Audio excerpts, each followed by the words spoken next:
여러분 안녕하세요. 여자를 향한 하나님의 디자인 여하디를 섬기는 길미란입니다. 여하디 채널은요, 하나님의 딸, 아내, 엄마, 선한 이웃으로 살아가는 여자들의 이야기를 담고 있어요.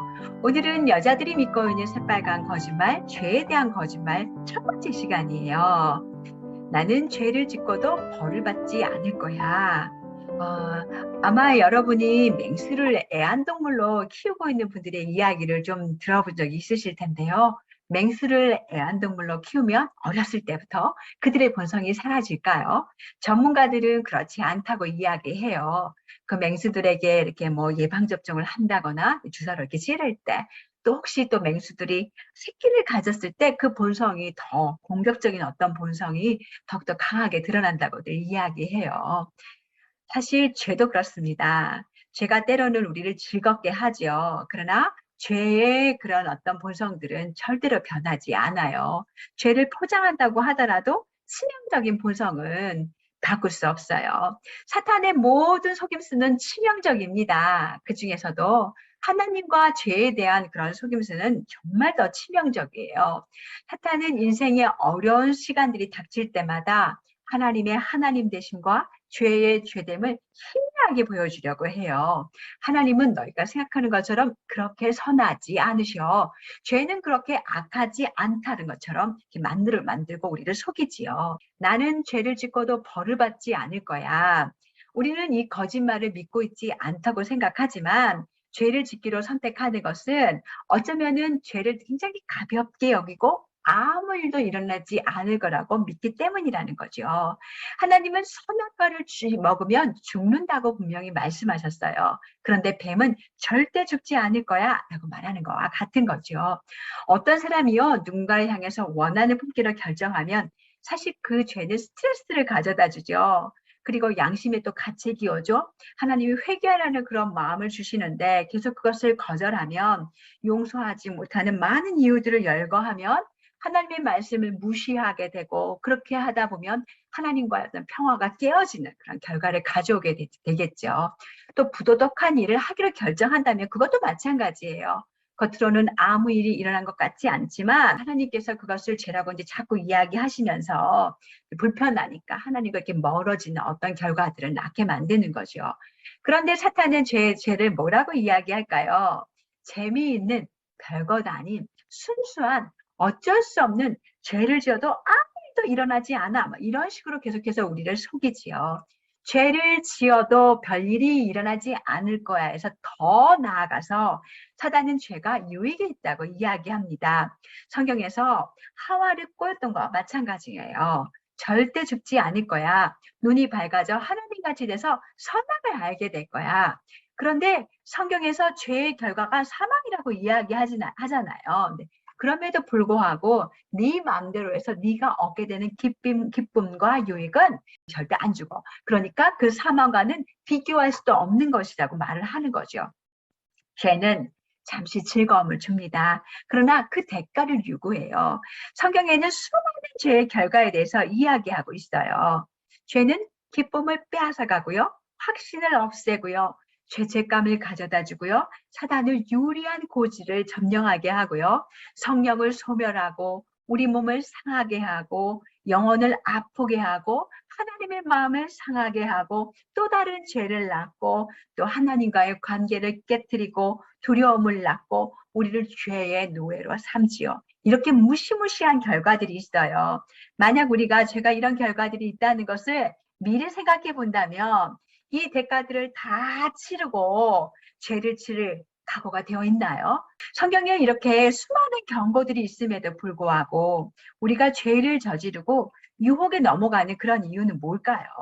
성경은 이렇게 이야기해요. 전도서 8장 11절 말씀에 보면 악한 일에 징벌이 속히 실행되지 않으므로 인생들이 악을 행하는데 담대하다고 이야기해요. 만약 제가 죄를 졌어요. 그랬더니 하늘에서 천둥 번개가 막 치면서 천사가 짠 하고 내려와서 저를 잡아간다고 생각해 보세요. 제 옆에 있는 친구들도 한 명씩 죄를 저지를 때마다 천사가 다 잡아가면 아마 이 땅에 남은 사람이 한 명도 없겠죠. 정말 하나님은 너무나 친절하시고 또 선하시고 우리를 향해 수없이 인내하시는 그런 목적은 뭘까? 하나님이 징벌을 연기하시는 목적은 우리에게 회개할 시간을 주시기 위함이에요. 그래서 베드로후서 3장 9절에서는 이렇게 이야기하고 있어요. 오직 너희를 대하여 오래 참으사 아무도 멸망치 않고 다 회개하기를 원하시니라. 그런데 마냥 그 시간을 기다리고 계시는 것은 아니죠. 마지막 날, 그날 우리에게 심판하는 그 날이 오지요. 여러분, 인류 역사상 최대의 부호였던 솔로몬, 모든 것을 다 누렸던 그가 마지막에 한 이야기가 있어요. 솔로몬이 처음에는 하나님께 지혜도 구하고 지혜롭게 나라를 잘 다스렸잖아요. 그런데 그 이후에 은과 금이 점점 더 많아지고 또 마병과 말과 병거들이 점점 더 많아지고 또 외국에서부터 아내들을 다 데리고 오면서 그 아내들을 위한 산당을 지어가면서 그 마음도 그 아내들에게 빼앗기고 또 다른 신들에게 빼앗기면서 방탕한 생활을 하잖아요. 그리고 나서 인생의 느지막하게 깨달은 이야기가 전도서 12장 14절에 있는 이야기입니다. 헛되고 헛되고 헛되니 모든 것이 헛되다. 그 전도서 말씀 여러분 기억나시죠? 전도서 12장 14절 말씀에 보면 이렇게 되어 있어요. 일의 결국을 다 들었으니 하나님을 경외하고 그의 명령들을 지킬지어다. 이것이 사람의 본분이라. 하나님은 모든 행위와 모든 은밀한 일을 선악간에 심판하시리라. 맞아요. 그 날이 있기 때문에 사실은 우리가 이제 깨어서 바로 잘 살아야죠. 진리는 이렇습니다. 나는 죄를 짓고도 벌을 받지 않을 거야에 대한 진리는 내가 오늘 내린 결정은 반드시 결과가 뒤따릅니다. 우리는 뿌린 대로 거둘 거예요. 갈라디아서 6장 7절 8절 보면 이건 하나님의 법칙인데요. 스스로 속이지 말라. 하나님은 업신여김을 받지 아니하시나니 사람이 무엇이든지 심든지 그대로 거둔다는 말씀이 있어요. 자기의 육체를 심는 자는 육체로부터 썩어질 것을 거두고 성령을 위하여 심는 자는 성령으로부터 영생을 거둔다는 말씀이 있어요. 진짜 저희가 많이 묵상하면서 정말 생각해 봐요. 이건 정말 하나님의 일반적인 원리이기 때문에 우리가 그냥 이 주변에서 조금만 살펴보더라도 심는 대로 거두는 이 많은 원리들이 실행되는 것을 금방 볼 수 있죠. 실제로 죄가 주는 즐거움은 잠시뿐이에요. 히브리서 11장 25절에 보면 모세는 도리어 하나님의 백성과 함께 고난받기를 잠시 죄악의 낙을 누리는 것보다 더 좋아했다고 이야기하고 있으세요. 죄악의 낙은 잠시지만 하나님께 순종하면서 주님의 말씀을 따라가는 이런 사실 영원한 축복이 우리에게 보장되어 있지요. 세 번째는요. 죄에는요. 그 대가를 요구해요. 예외란 있을 수 없어요. 시편의 한 악인이 그 마음에 이르기를 나는 흔들리지 않을 거고 대대로 환난을 당하지 않을 거라고 소리 지르고 있어요. 11절에 그가 마음에 이르기를 하나님이 잊으셨고 그의 얼굴을 가리우셨으니 내가 죄짓는 이 모든 것들 영영 보지 못하실 거야. 이렇게 이야기하지만 다른 성경 말씀들을 보면 하나님은 모르시는 게 없죠. 다 알고 계시죠? 특별히 시편 139편에 보면 내가 이곳에 가도 저 하늘 꼭대기에 가더라도 수월에 가더라도 하나님이 그것을 다 보신다고 말씀하셨잖아요. 하나님에게는 낮이나 밤이나 다 똑같아요. 흑암도 하나님께는 낮에 비치는 것처럼 밤과 밤이 낮과 하나도 구별이 없는 것처럼 모든 것을 아시는 하나님이시잖아요. 그래서 죄는 그 대가를 요구합니다. 예외가 없습니다. 주님은 모든 것을 알고 계세요. 네 번째, 불을 갖고 놀다가는 화상을 입게 될 것이다. 나는 내 죄의 결과로서부터 도망갈 수 없다. 야고보서 1장 15절은 욕심이 잉태한 즉 죄를 낳고 죄가 장성한 즉 사망을 낳는다고 이야기해요. 반드시 심판할 그 날이기 때문에 오늘 우리가 예수 그리스도를 통해서 얻게 된 그 놀라운 자유와 기쁨, 은혜를 항상 기억하면서 정신 차리고 깨어서 근신하면서 하나님 앞에서 살았으면 얼마나 좋을까요? 그렇게 살아간다면 또 심판의 날에는 어쩌면 한편으로는 우리에게 위로와 격려가 돼요. 그 날에 믿음을 지킬 사람에게 또 우리의 모든 억울했던 그 모든 것들을 하나님이 다 풀어주시고 또 주님과 함께 같은 테이블에 앉아서 만찬을 누리게 하실 그 날이 있기 때문에 얼마나 우리에게 위로가 되고 소망이 되는지 모르겠어요. 오늘 함께한 거짓말은요, 한 가지였는데요. 나는 죄를 짓고도 벌을 받지 않을 거야. 그렇지 않아요. 죄는 반드시 그 쭉 리스트 기억나시죠? 결과가 뒤따릅니다. 죄의 즐거움은 잠시뿐이에요. 대가를 치러야 하고 도망갈 수 없어요. 오늘도 여러분 함께 이 말씀 나눴던 것들 기억하시면서 항상 진리는 우리를 자유하게 합니다. 이 진리의 말씀으로 또 여러분이 거짓말에 속았던 부분들을 대체하면서요. 주님이 원하시는 더 많은 자유, 더 많은 기쁨을 누리시기를 바랍니다.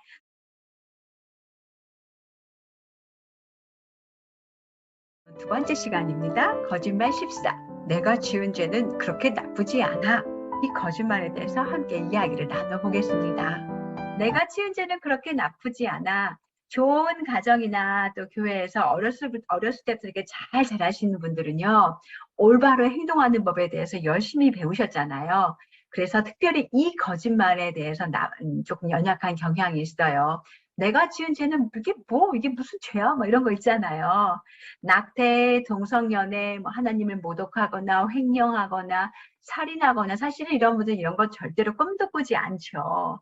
심각한 죄를 저지르지 않아서 자신은 이 정도면 나는 꽤 괜찮은 사람이야 이렇게 생각한다는 거예요. 그런데 제리 브리지즈가 말씀하시는 세련된 죄, respectful sin, 좀 이렇게 대우를 받는 어떤 죄들이 있다는 거죠. 시간 낭비, 자기 방어, 과식, 말로 상처 주기, 비판적인 성격, 이런 부분들은 사실은 뭐 과소비, 또 두려움, 염려, 이기심, 불평, 막 이런 것들은 죄로 취급하지 않고 이건 그냥 연약함이야.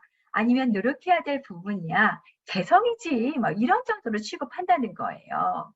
우리는요, 죄를 바라볼 때 우리의 생각, 우리의 관점으로 바라보는 것이 아니라 하나님께서 그 죄를 어떻게 바라보시는지 하나님의 관점으로 그분의 빛을 비춰보면서 또 하나님의 거룩하심에 이렇게 같이 비춰봐야죠. 그리고 나서 이제 죄를 판단해야 하는데요.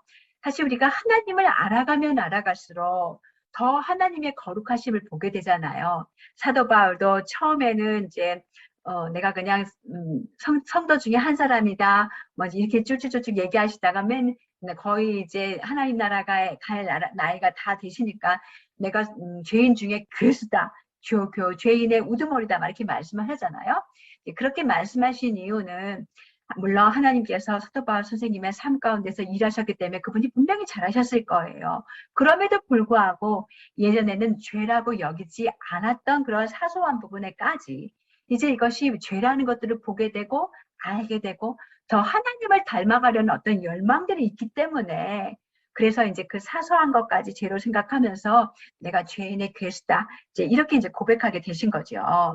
그래서 사실은 우리가 이제 메이저급 죄를 짓지 않는 것에 만족하는 것이 아니라 세련된 죄들에서도 벗어나서 또 죄를 짓지 않는 것에서만 만족하는 것이 아니라 우리 주 예수 그리스도의 그 아름다운 성품들을 닮아가면서 주님을 영화롭게 하려는 그런 마음들이 사실은 우리의 목적이 돼야 되죠. 그리고 그렇게 하기 위해서 우리 삶을 내어놓고 헌신하는 훈련들을 또 매일매일 해야 하겠지요. 어찌 보면은요, 하와의 죄가 이렇게 큰 죄처럼 느껴지지 않잖아요. 그냥 선악과 한 입 베어먹은 것밖에 없어요. 그런데 그 일이 남편과 온 인류를 타락이라는 구렁텅이로 다 밀어넣었잖아요. 모든 죄는 하나님께 대한 중대한 반역 행위입니다. 하나님 앞에서 모든 죄는 문제가 돼요. 그 모든 죄는 예수님을 십자가에 못 박은 죄예요. 존 버녀는 이런 이야기를 하셨어요. 조그만 구멍 하나가 배 한 척을 가라앉히듯 조그만 죄가 죄인을 파괴시킬 수 있다. 그래서 우리는 하나님의 관점으로 죄를 바라보아야 합니다. 여러분, 청교도들은요, 굉장히 거룩함으로 또 하나님께 순종하기로 되게 유명하신 분들이잖아요. 그런데 그 청교도들의 시나 기도문을 이렇게 살펴보면요, 어쩌면 삶을 보기에 흠잡을 수 없을 정도로 너무나 거룩하게 경건하게 사신 분들임에도 불구하고 그분들은 하나님과 깊은 관계를 유지하면서 그 안에서 자신들의 얼마나 죄악된 그런 사람들인지 자신들의 마음을 살피고 또 그런 죄인됨을 고백했던 분들이잖아요. 참 귀하신 것 같아요, 정말. 그래서 우리도 어쩌면 시간이 지나면 지날수록 하나님을 알아가면 알아갈수록 내가 죄인인 것을 더 알게 되고 예전에는 사소하다 생각했던 그 작은 죄들을 이제 큰 죄로 보기 시작하고 또 그 죄들을 다루어가고 죄뿐만이 아니라 주님을 닮아가는 하나님을 닮아가는 어떤 소망을 더 품고 적극적으로 헌신하는 그런 사람으로 자라가면 좋겠죠. 내가 지은 죄는 그렇게 나쁘지 않아에 대한 진리는 모든 죄는 하나님에 대한 반역 행동입니다. 로마서 5장 10절 말씀에 보면 우리가 원수 되었을 때 이렇게 원수 되었다고 이야기하는 것처럼요. 우리의 모든 죄는 예수 그리스도를 십자가에 죽여야 되는 것처럼 아주 심각한 거죠. 사실은 그분을 못 박아야 하는 것처럼 하나님에 대한 반역하는 행동이고 하나님과 원수가 되는 행동입니다. 그 어떤 죄도 하찮지 않습니다. 주께서는 눈이 정결하셔서 악을 참아보지 못하시고 폐역을 참아보지 못하시는 분이세요. 그래서 죄의 삭은 사망이라고 이야기하죠. 사실은 그래서 주님이 이 땅에 오셨습니다. 우리가 다 죄의 삭스로 죽을 수밖에 없었기 때문에 주님이 이 땅에 오셨고 우리 죄를 위해서 십자가에 죽으셨고 그리고 부활하셨고 또 그분을 믿는 사람들에게 영생을 주셨잖아요. 그래서 오늘도 우리 성령님께서는 우리에게 받은 은혜를 기억하면서 육신을 따르는 삶이 아니라 성령을 따르는 삶, 성령을 순종하는 그런 삶을 촉구하십니다.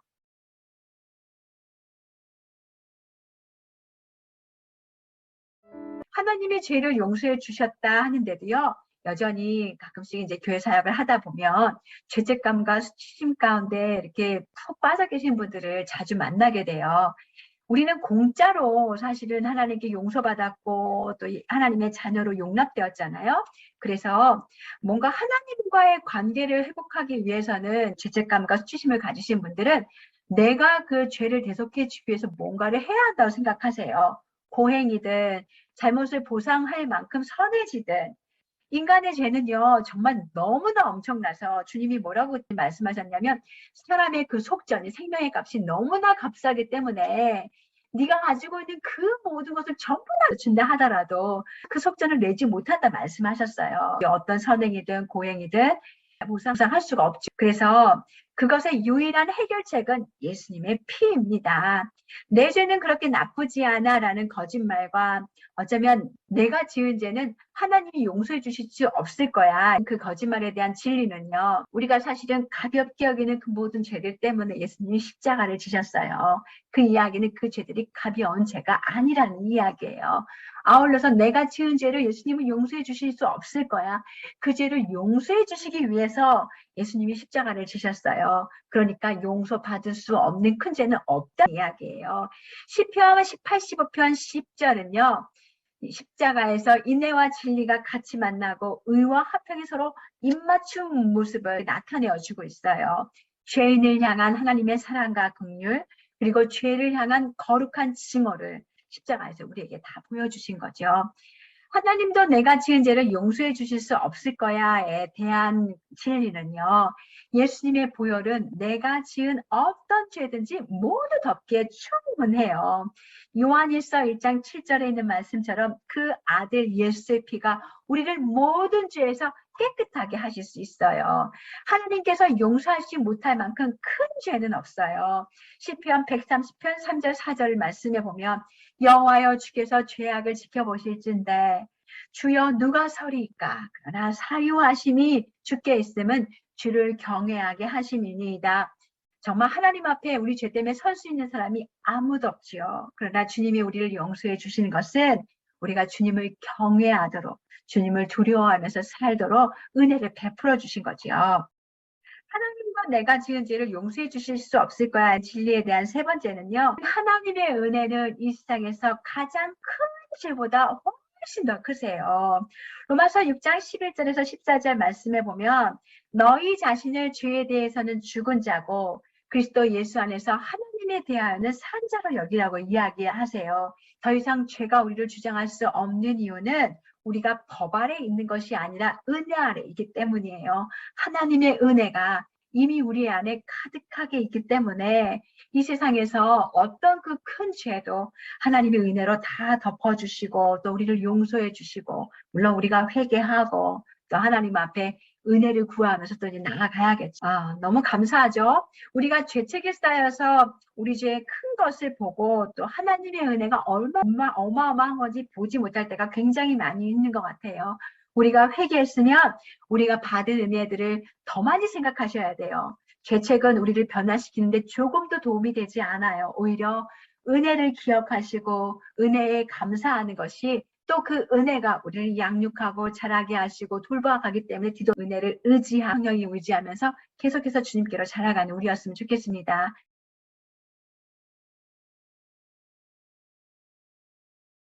내 행동에 대한 전적인 책임이 내게 있는 것은 아니야. 이 거짓말도 정말 많은 분들이 속고 있는 그런 거짓말이에요. 한번 자세히 살펴보겠습니다. 내 행동에 대한 책임이 전부 내게 있는 건 아니야.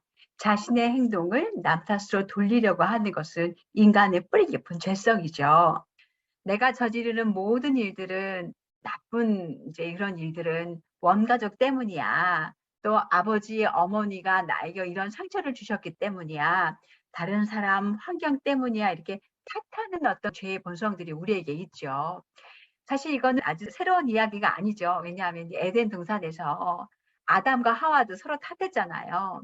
하나님이 아담과 하와가 죄를 짓고 나서 아담과 하와에게 각자에게 책임을 물으세요. 너는 무슨 일을 했니? 이렇게 물어보시는데 아담과 하와는 남의 탓을 하면서 자신들의 짐을 벗으려고 하죠. 하나님이 그들에게요. 너네가 죄 짓도록 누가 그 일을 하게 만들었니? 라고 묻지 않으세요. 내가 무슨 일을 했는지 말하게 하셨고 자신들의 행동에 대해서 책임을 지라고 요구하셨어요. 물론 아담과 하와를 죄를 짓도록 유혹한 것은 뱀이죠. 뱀한테 유혹을 받았죠. 그럼에도 불구하고 유혹에 넘어간 것은 아담과 하와의 책임이에요. 인생의 많은 문제들은 내가 내린 잘못된 선택 때문이에요. 이것에 대한 책임은 다른 무엇이나 환경이나 사람이 아니라 나에게 있지요. 우리는 사람들을 탓하잖아요. 죄책이 가벼워질 거라고 생각해요. 자신이 인정받기 위해서 때때로 남 탓을 하면서 그 사람의 과거의 죄까지 다 들춰내면서 상대방의 치부를 드러내는 분들 사실 제가 가끔 만나요. 근데 이것은 험담이에요. 이건 하나님 앞에서 죄를 저지른 거예요. 죄책이 가벼워지려면요. 그 죄를 인정해야 되고 회개하고 하나님의 은혜가 필요함을 느끼고 그리고 용서를 구하면서 변화의 과정으로 나아가야 되는 거죠. 남 탓을 하면 이 모든 은혜를 누릴 수 없게 되는 거예요. 제가 이제 우리 아들들을 키워서 보니까 그 죄성이 그대로 나타나더라고요. 두 아이들이 싸워서 저한테 오잖아요. 그러면 제가 잘못했어요 라고는 철들고 예수님 만나고 난 이후에 나 이야기했지 일반적으로는 남 탓을 해요. 형이 이렇게 해서 동생이 이렇게 해서 이런 일이 벌어졌어요 라고 이야기하거든요. 그럴 때마다 제가 항상 물어보는 말이 있어요. 그 안에서 그 일에서 너가 잘못한 거는 뭐니? 다른 사람이 한 행동은 그 사람이 하나님 앞에서 책임을 져야 되고 그 죄에 대해서 만약 네가 죄로 반응했다면 그건 네가 책임져야 돼. 이 이야기를 수도 없이 함께 같이 하면서 아이들을 도와줬는데요. 사실 부모님들도 마찬가지예요. 우리 아이들이 부모가 죄를 짓도록 많이 자극하죠. 그럼에도 불구하고 자녀의 죄는 자녀에게 책임이 있고 자녀의 죄에 대해서 죄로 반응한 것은 부모 책임이죠. 자, 진리는 그래서 이렇습니다. 내 행동에 대한 책임이 전부 내게 있는 것은 아니야 라는 말에 대한 거짓말에 대한 진리는요.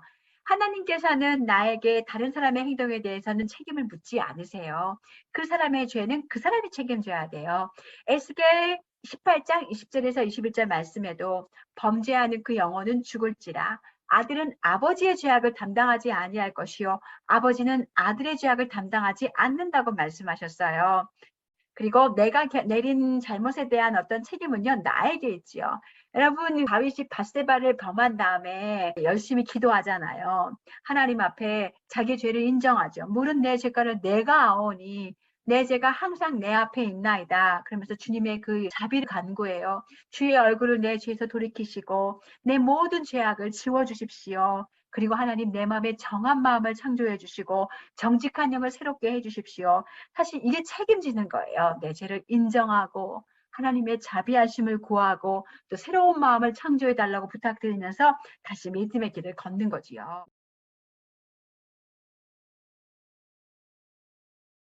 거짓말 17.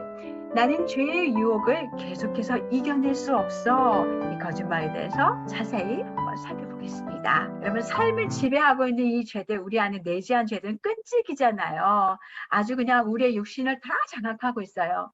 이게 얼마나 힘들면 사도 바울 선생님도 로마서 7장 24절에 오호라 나는 공고한 자로다. 이 사망의 몸에서 누가 나를 건져내라 막 절구를 하잖아요. 그 낸시 책에 보면 50%가 넘는 여성들이 나의 죄에 대해서 승리할 수 없어요. 이렇게 대답을 했다고 말씀을 하세요.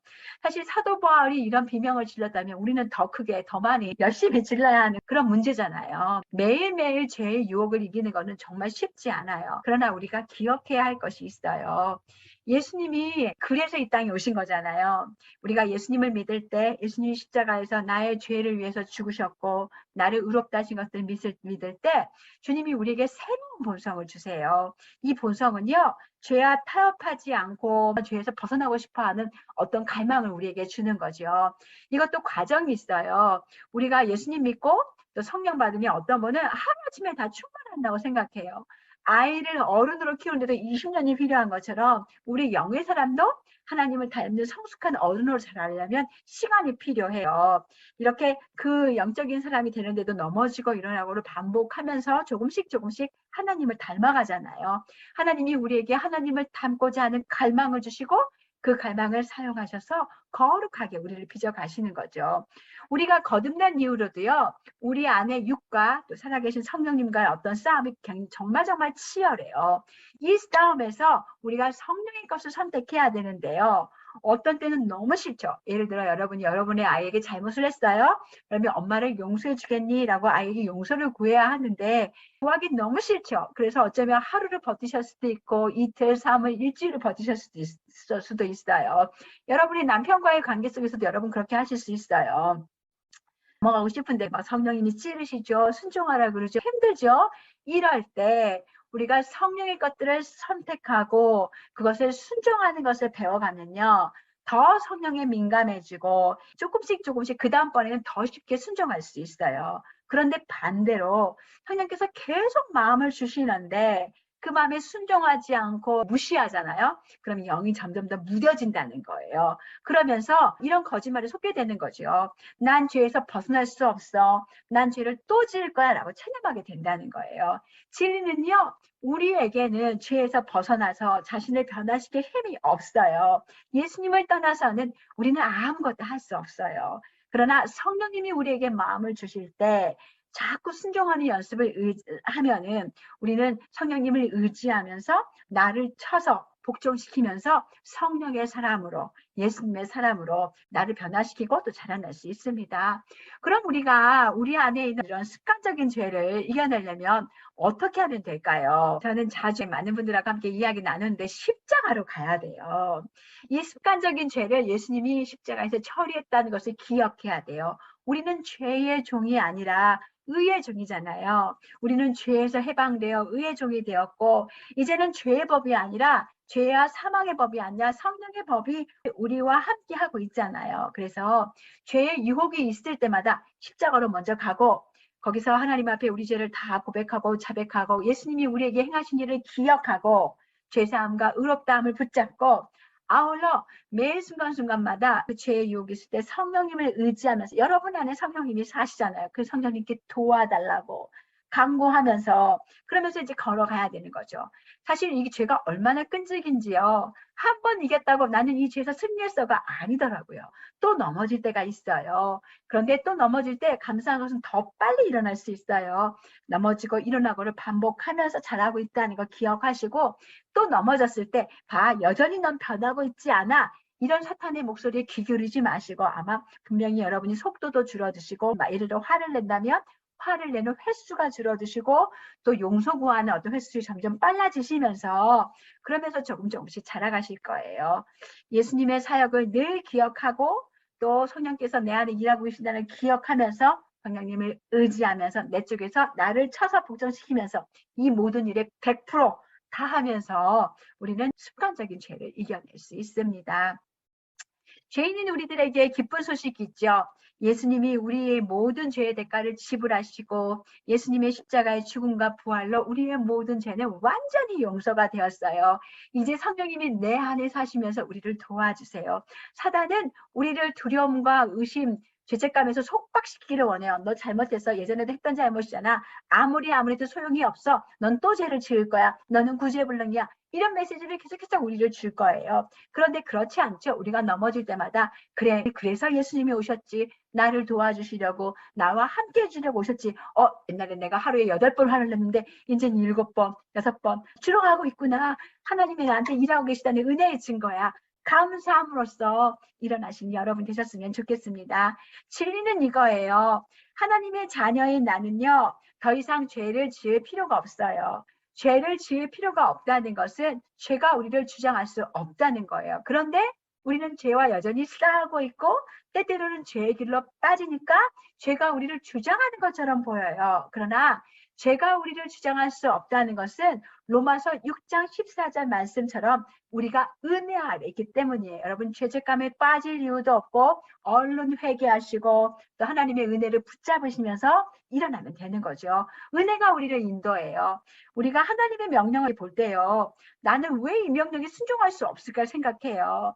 우리가 명령을 모두 지킬 수 있으면 예수님 필요 없죠. 명령에 도달하지 못하는 나를 보고 죄책감, 정죄감은 도움이 되지 않아요. 오히려 인정하고 내가 도달할 수 없는 거야. 그래서 주님이 오셨지. 내 안에 성령을 주셨지. 나를 도우시지. 그리고 어느 날 그 법에 도달할 수 있게끔 도와주실 거야. 이렇게 한 걸음 한 걸음씩 걸으면서 주님을 닮게 하실 거예요. 두 번째 진리는요. 나는 죄의 노예가 아니다. 그리스도를 통해 나는 죄로부터 자유해졌다. 그리스도께서 우리를 자유롭게 하시려고 자유를 주셨어요. 다시는 종의 멍에를 지지 말라 이렇게 얘기하신 것처럼 우리가 옛사람이 그리스도와 함께 십자가 이렇게 못 박혔잖아요. 그래서 이제는 의롭다함을 얻었기 때문에 우리는 죄의 노예가 아니라 죄에서부터 자유함을 가진 하나님의 사람들입니다. 세 번째 진리는요. 하나님의 은혜와 십자가에서 행하신 그리스도의 사역을 말미암아 나는 죄로부터 승리할 수 있습니다. 갈라디아서 2장 20절 말씀에 보면 여러분 이 말씀 너무 많이 알고 있는 말씀인데요. 내가 그리스도와 함께 십자가에 못 박혔나니 육적인 나의 사람은 이제 그리스도와 함께 십자가에 못 박혔어요.